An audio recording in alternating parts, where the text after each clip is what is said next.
કરી શકો છો। જય દાદા બાપુ। દરેક મહેમાનોને મારા જય દાદા બાપુ। આ પાવન બંધુ મોગલ અને ગોગા મહારાજના દર્શન કરો। દાદા બાપુ આપ સૌની મનોકામના પૂર્ણ કરે। જય દાદા બાપુ।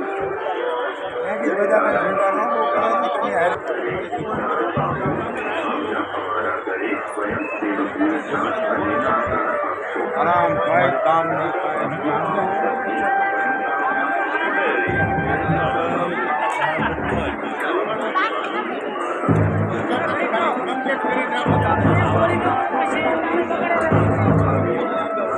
નહીં પરિવારના દીકરીઓના સમૂહ લગ્ન વ્યસન મુક્તિ અભિયાન યુવા પેઢી દ્વારા ઋષિ પરંપરા સાથે વૈદિક સનાતન શિક્ષણનો સમન્વય અબોલ જીવની સેવા જેવા અનેક પ્રકારના સેવા